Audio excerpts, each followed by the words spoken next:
Bismillahirrahmanirrahim. Assalamualaikum warahmatullahi wabarakatuh.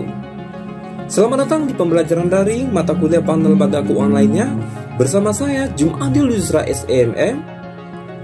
Pada video kali ini kita akan bahas dan kupas tentang pengertian dan peran lembaga keuangan serta pengertian dan fungsi uang.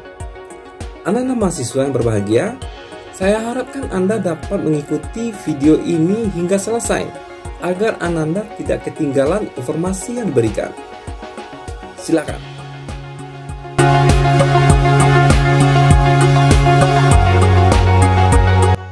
Ada beberapa definisi tentang lembaga keuangan. Menurut Dahlan Syahmat mengatakan bahwa lembaga keuangan adalah badan usaha yang kekayaannya terutama dalam bentuk aset keuangan atau tagihan dibandingkan dengan aset non-finansial atau aset real. Sedangkan menurut Eko Hartanto mengatakan bahwa lembaga keuangan sebagai mediator antara kelompok masyarakat yang berlebihan dana dan kelompok masyarakat yang memerlukan dana. Nah, lembaga keuangan sama saja dengan yaitu setiap perusahaan yang bergerak di bidang keuangan menghimpun dana, menyalurkan dana, atau malah keduanya. Artinya, kegiatan yang dilakukan oleh lembaga keuangan selalu berkaitan dengan bidang keuangan. Apakah kegiatannya hanya menghimpun dana, atau hanya menyalurkan dana, atau malah kedua-duanya. Baik, berikutnya adalah peranan lembaga keuangan. Ada beberapa peranan lembaga keuangan. Yang pertama adalah pengalihan aset atau asset transmutation, yaitu lembaga keuangan sebenarnya hanyalah mengalihkan atau memindahkan kewajiban peminjam menjadi suatu aset dengan suatu jangka waktu jatuh tempo sesuai dengan keinginan penabung. Proses pengalihan kewajiban ini disebut sebagai transmutasi kekayaan atau aset transmutation. Yang kedua adalah likuiditas. Likuiditas berkaitan dengan kemampuan untuk memperoleh uang tunai pada saat dibutuhkan saja.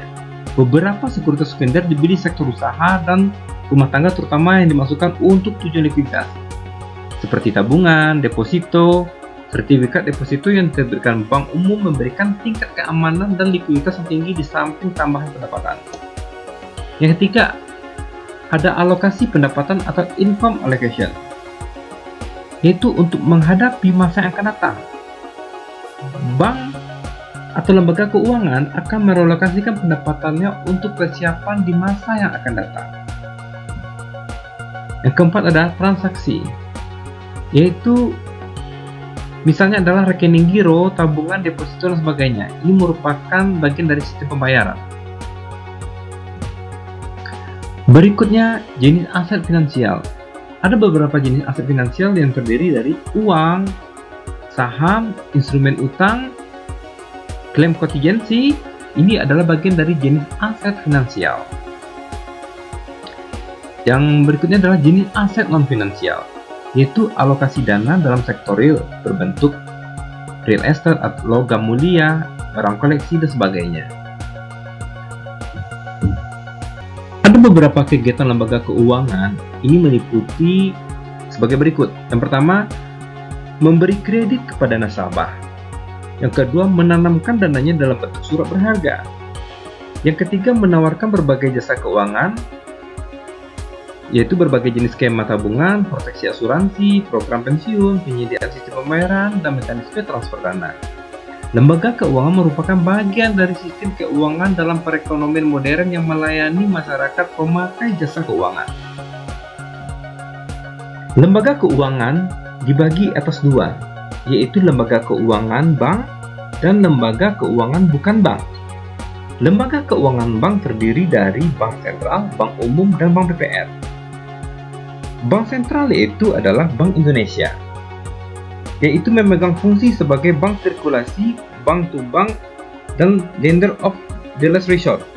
Biasanya pelayanan yang diberikan oleh Bank Indonesia lebih banyak kepada pihak pemerintah dan dunia perbankan. Dengan kata lain, nasabah Bank Indonesia dalam hal ini lebih banyak kepada lembaga perbankan.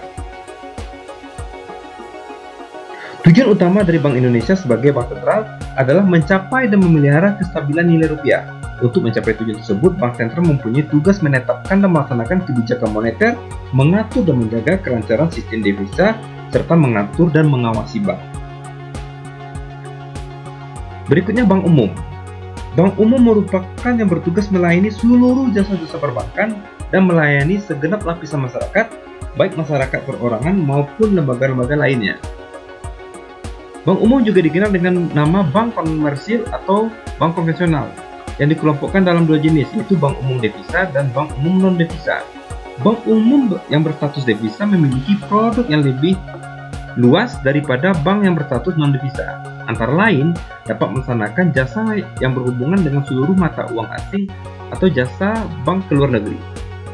Sedangkan bank pengkreditan rakyat merupakan bank yang khusus melayani masyarakat kecil di kecamatan atau pedesaan. Bank pengkreditan rakyat berasal dari bank desa, bank pasar, lumbung desa, bank pegawai, dan bank lainnya, yang kemudian dilebur menjadi bank pengkreditan rakyat. Jenis produk yang ditawarkan oleh bank pengkreditan rakyat relatif sempit jika dibandingkan dengan bank umum. Bahkan ada beberapa jenis bank yang tidak boleh diselenggarakan oleh bank pengkreditan rakyat, seperti pembukaan rekening giro dan ikut clearing. Namun saat ini bank pengkreditan rakyat sudah berubah menjadi bank pengkreditan rakyat syariah. Berikutnya lembaga keuangan bukan bank. Yang pertama ada pasar modal. Nah, pasar modal ini merupakan pasar tempat pertemuan dan melakukan transaksi antara para pencari dana dengan para penanam modal atau investor. Dalam pasar modal yang diperjualbelikan adalah efek-efek seperti saham dan obligasi, di mana jika diukur dari waktu modal yang diperjualbelikan merupakan modal jangka panjang. Berikutnya pasar uang.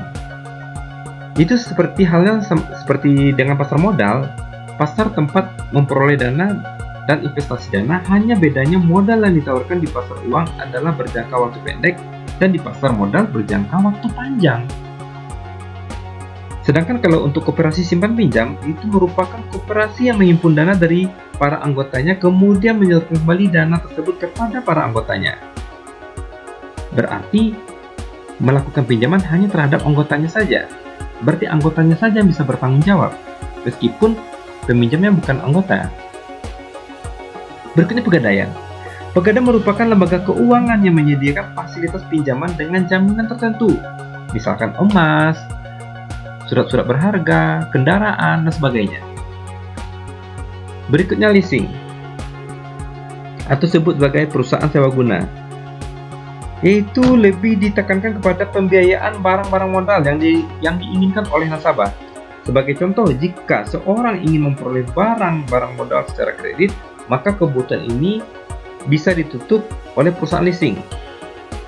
Jadi dalam hal ini perusahaan leasing lebih banyak bergerak dalam bidang pembiayaan barang-barang kebutuhan modal. Berikutnya asuransi. Asuransi merupakan perusahaan yang bergerak dalam usaha pertanggungan seperti asuransi jiwa, asuransi kecelakaan, dan sebagainya.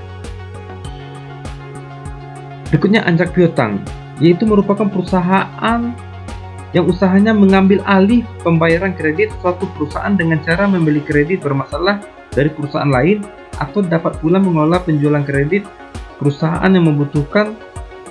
Usaha ini memang relatif baru di Indonesia, dan perusahaan anjak piutang memang kegiatannya utamanya adalah membantu perusahaan yang sedang mengalami kesulitan dalam melakukan penagihan. Sedangkan untuk modal ventura, yaitu merupakan pembiayaan oleh perusahaan yang usahanya mengandung risiko tinggi. Perusahaan jenis ini relatif masih baru di Indonesia. Usahanya lebih banyak memberikan pembiayaan dalam bentuk kredit tanpa jaminan yang umumnya tidak dilayani oleh lembaga keuangan lainnya. Berikutnya dana pensiun. Itu merupakan perusahaan yang kegiatannya mengelola dana pensiun suatu perusahaan pemberi kerja atau perusahaan itu sendiri. Penghimpunan dana pensiun melalui iuran dipotong dari gaji karyawan biasanya. Berikutnya kartu plastik. Ini sudah familiar sekali, karena kartu plastik atau lebih dikenal dengan nama uang plastik atau kartu kredit. Kartu plastik digunakan sebagai pengganti uang tunai yang dapat dipergunakan untuk berbagai keperluannya. Pihak yang mengeluarkan kartu kredit itu dapat dilakukan oleh bank atau lembaga non-bank seperti lembaga pembiayaan.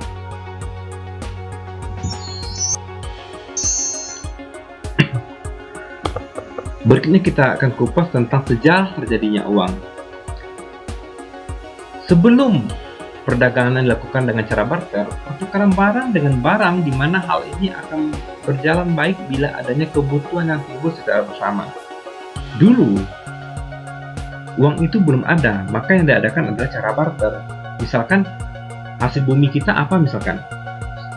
Hasil ladang misalkan, yaitu ada umbi-umbian. Maka untuk menginginkan suatu barang seperti hasil ternak, seperti ayam atau kambing, maka harus dilakukan pembarteran. Misalkan harga yang dinilai sebuah kambing itu lebih tinggi dari satu umbi-umbian, kiloannya misalnya, maka untuk mendapatkan satu kambing dihargai beberapa kilo umbi-umbian. Berikutnya, semakin bertambah banyak kebutuhan manusia menyebabkan sistem barter tidak mudah dilakukan.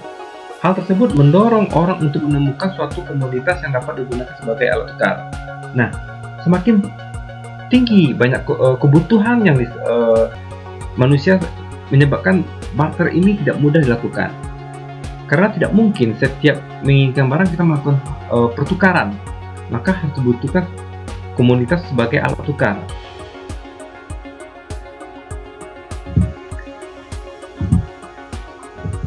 Berikutnya adalah sejarah uang. Sejarah uang yang pertama adalah nomaden atau ladang yang berpindah. Akibatnya melakukan sistem barter.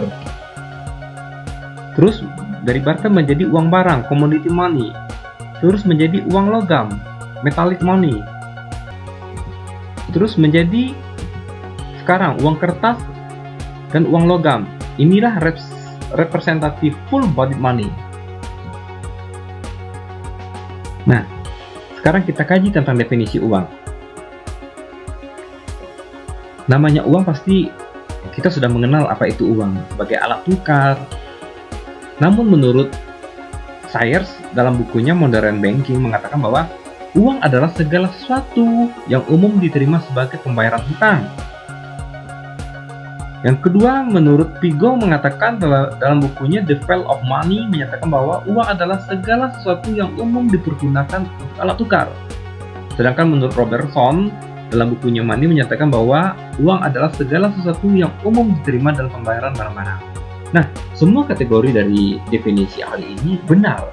Karena apa? Dengan uang kita bisa membayar hutang, dengan uang kita bisa melakukan sebagai alat tukar dari uang menjadi barang. Sesudah itu adalah diterima sebagai pembayaran barang-barang. Berikutnya, kriteria uang. Kriteria sesuatu agar dapat dikatakan sebagai uang haruslah memenuhi persyaratan sebagai berikut. Yang pertama, ada jaminan. Setiap uang yang diterbitkan dijamin oleh pemerintah negara tertentu. Dengan adanya jaminan dari pemerintah, maka kepercayaan untuk menggunakan uang untuk berbagai keperluan mendapat kepercayaan dari masyarakat luas. Khususnya uang logam sudah dijamin oleh nilai yang terkandung dalam uang. Oleh karena itu, yang perlu jaminan pemerintah adalah uang kertas. Uang jenis ini digunakan hanya berdasarkan kepercayaan fiat money. Yang kedua, disukai umum. Artinya, uang harus dapat diterima secara umum. Penggunaannya apakah sebagai alat tukar, penimbun kekayaan, atau sebagai standar pencicilan utang. Oleh karena itu, fungsi uang di sini tidak hanya sebagai alat tukar, tetapi juga sebagai alat untuk menimbun kekayaan atau sebagai standar pencicilan utang. Yang ketiga, nilai yang stabil. Nilai uang harus memiliki kestabilan dan ketetapan serta diusahakan fluktuasinya sekecil mungkin. Apabila nilai uang sering mengalami ketidakstabilan, maka akan sulit untuk dipercaya oleh yang menggunakannya. Yang keempat, mudah disimpan. Uang harus mudah disimpan di berbagai tempat, termasuk dalam tempat yang kecil. Namun dalam jumlah yang besar, artinya uang harus memiliki fleksibilitas, seperti bentuk fisiknya yang tidak terlalu besar, mudah dilipat, dan terdapat nominal mulai dari yang kecil sampai nominal yang maksimal. Yang kelima, mudah dibawa.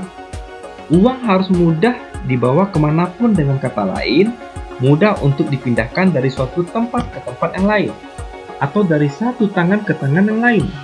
dengan fisik kecil dan nominal yang besar sekalipun. Uang sebaiknya mudah dibawa untuk keperluan sehari-hari. Oleh karena itu, dalam hal ini fisik uang juga jangan terlalu besar dan diusahakan seringan mungkin. Yang keenam, tidak mudah rusak. Uang hendaknya tidak mudah rusak dalam berbagai kondisi, baik robek atau luntur, terutama kondisi fisiknya mengingatkan frekuensi pemindahan uang dari suatu tangan ke tangan lain. Demikian besar, dalam hal ini yang perlu diperhatikan adalah kualitas fisik uang harus benar-benar dijaga dan terjamin kualitasnya. Yang ketujuh, mudah dibagi. Uang mudah dibagi ke dalam satuan unit tertentu dengan berbagai nominal yang ada guna kelancaran dalam melakukan transaksi, mulai dari nominal kecil sampai dengan nominal yang besar. Kemudian uang tidak hanya agar mudah dibagi, tetapi juga harus mudah dalam pembulatan dengan kelipatan tertentu, terutama dalam nilai bulat. Oleh karena itu, agar uang mudah dibagi harus dibuat dalam nominal yang beragam. Yang kedelapan, ada supply harus elastis. Agar perdagangan dan usaha menjadi lancar, jumlah uang yang beredar di masyarakat haruslah mencukupi. Tersedianya uang dalam jumlah yang cukup disesuaikan dengan kondisi usaha atau kondisi perekonomian di suatu wilayah.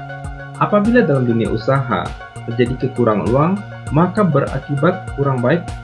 Demikian pula sebaliknya, apabila jumlah uang melebihi dari jumlah yang dibutuhkan. Oleh karena itu, jumlah uang harus disesuaikan dengan kondisi yang ada. Artinya, apabila terjadi kekurangan atau kelebihan dengan cepat dapat diatasi sehingga tidak mengganggu aktivitas masyarakat dalam berbagai hal yang berhubungan dengan uang. Berikutnya, fungsi uang. Fungsi uang ialah sebagai alat tukar atau disebut sebagai medium of exchange.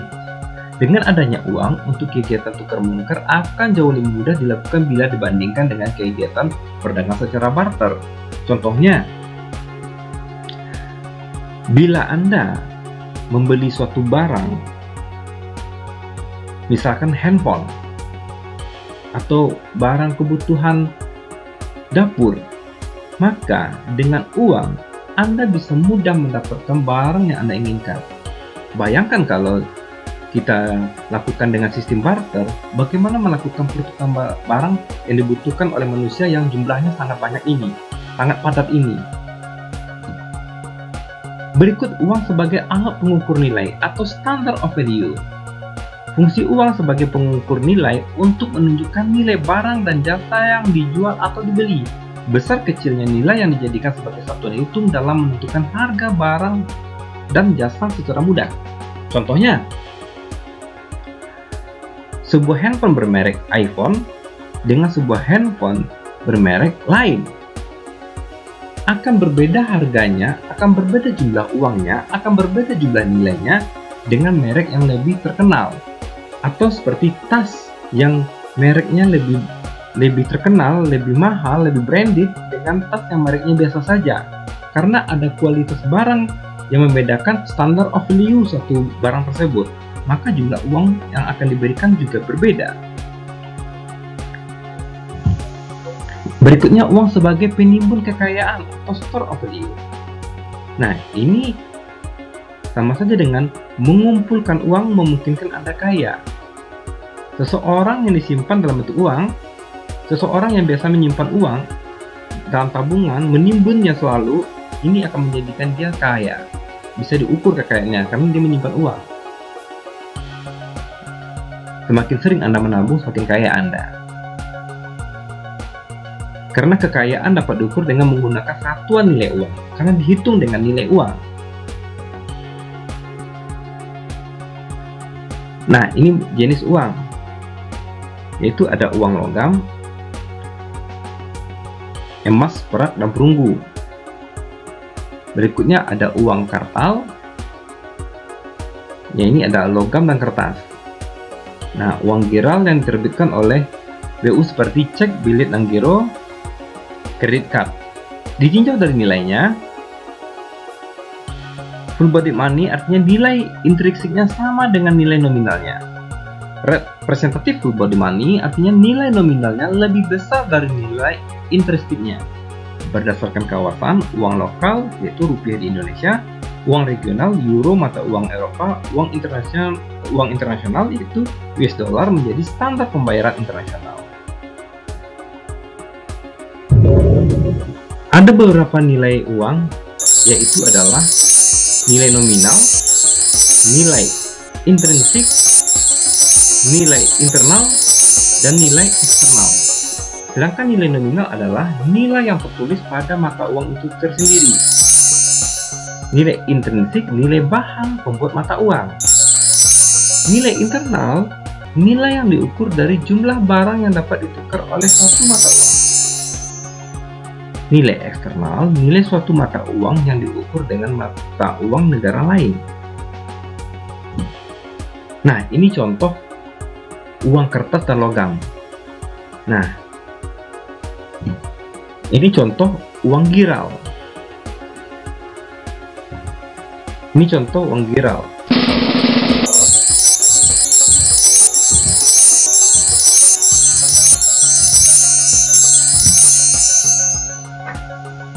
Uang giral terdiri dari cek, giro, perintah membayar, dan telegraphic transfer. Cek adalah surat perintah dari seseorang yang mempunyai rekening di bank agar bank membayarkan sejumlah uang kepada orang yang disebut dalam cek tersebut.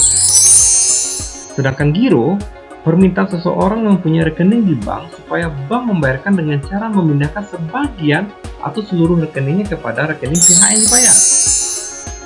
Sedangkan untuk perintah membayar, yaitu orang mempunyai rekening di bank memerintahkan secara langsung untuk membayar kepada seseorang dengan tunai.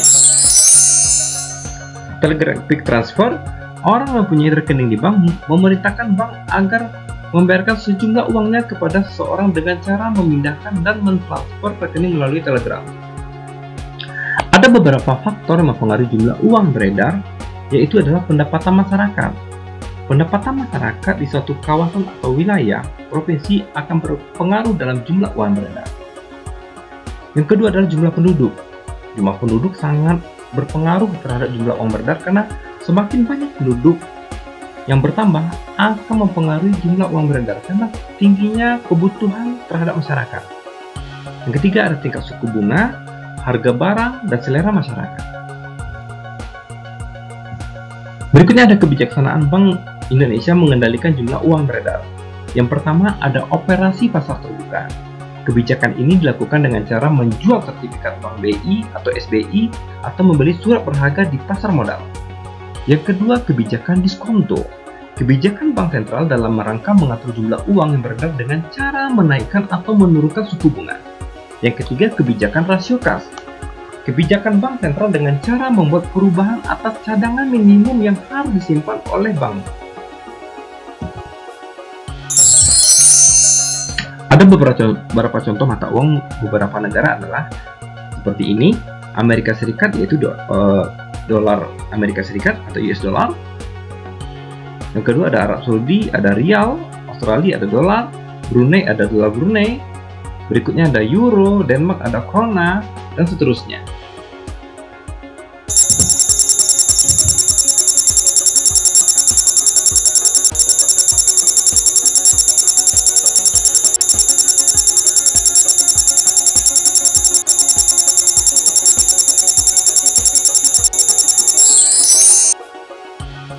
Nah, itulah materi video pada konten ini yang telah menjelaskan tentang pengertian dan peran lembaga keuangan, serta pengertian dari fungsi uang. Saya harapkan Anda mahasiswa dapat mengerti dan memahami materi tersebut. Saya akhiri, wabillahi taufiq wal hidayah. Wassalamualaikum warahmatullahi wabarakatuh. Tetap selalu bersemangat.